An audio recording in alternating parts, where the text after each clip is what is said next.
நான் ரமணான்னு ஒரு படம் எடுத்தேன். ஒரு ப்ரொஃபஸர் வந்து அவர்கிட்ட படிக்கிற ஸ்டூடெண்ட்ஸுங்க எல்லாத்துலேயும் எல்லா இடத்துலையும் கவர்மெண்ட் ஆஃபீஸில் வச்சு அங்கே என்ன நடக்குதுங்கிறத நோட் பண்ணுறாரு அப்படிங்கிறது ஒரு கற்பனை பாத்திரம் தான் அது. ஆனால் இங்கே வந்து பார்க்கும்போது ரியலாகவே ஒரு ரமணா இருக்கார். நான் வந்து ரமணாவில் வந்து ஒரு டயலாக் எழுதியிருப்பேன். ஒவ்வொரு ஸ்டூடெண்ட்டும் நெருப்பு மாதிரி, நெருப்புக்கு மட்டும்தான் கூட சேர்கிற எல்லாத்தையும் நெருப்பாக்குற சக்தி இருக்கு. ஒரு நாள் இந்த இந்தியாவே நெருப்பு தீப்பிழம்பா மாறும் அப்படின்னு நான் சொன்னேன். அதை நான் இப்போ கண் கூட பார்க்குறேன். ஒவ்வொருத்தருக்குள்ளேயும் ஒரு ஃபயர் நான் பார்க்குறேன்.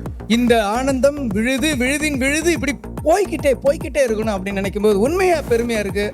உங்கள் எனர்ஜியை அப்படியே வச்சுக்கோங்க, இன்னும் நல்லா வாங்க. இதை வாழ்க்கை ஃபுல்லாக நீங்கள் கடைபிடிச்சு ஆனந்தத்துக்கும் ஆனந்தத்தை சார்ந்தவர்களுக்கும் உங்களை எல்லாரையும் படிக்க வச்சு உங்களை மேடையில் வச்சு அழகு பார்க்கணும்னு நினைக்கிற எல்லாருக்கும் நீங்கள் பெருமை சேர்க்கணும்னு சொல்லி நான் வேண்டிக்கிறேன்.